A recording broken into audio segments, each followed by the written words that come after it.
বাপরে বাপ, ওটা ফেলে আমার গায়ের কাছেই চলে আসলো।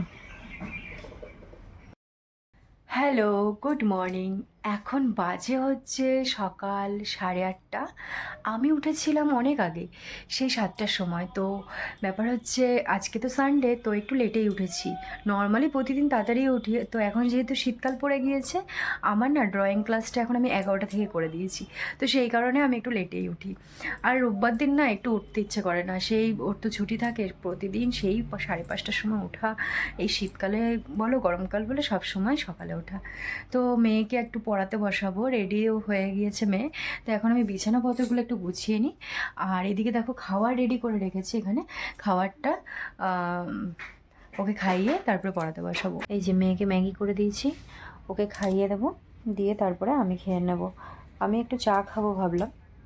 আর দেখো কালকে পায়েস দিয়েছে মেয়েটা, কিছুটা খেয়েছে আর কিছুটা আছে। একটা মিষ্টি এনে রেখেছিলাম ওর জন্য, খাবে বলেছিল, তো খেলো না, তো সেটা ঢাকা দিয়েই রয়েছে।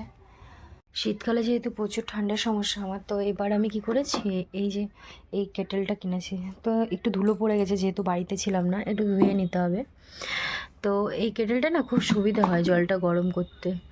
দেখো জল যদিও নেই এখন, তো আমার কদিন খুব ঠান্ডা পড়েছিল আর জলটা গরম করে খুব তাড়াতাড়ি গরম হয়ে যায় জল। কত সুন্দর ফুল ফুটেছে। এই যে শীতকালে একবার ফুটবে। আর এই দেখো অ্যাডেনিয়াম, কি সুন্দর অ্যাডেনিয়ামের কালারটা।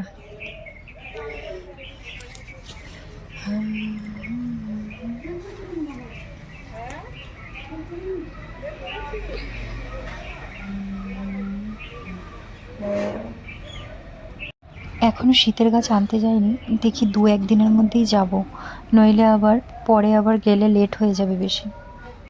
ওই দেখো চাল কুমড়ো কার নিয়ে এসে খাচ্ছে।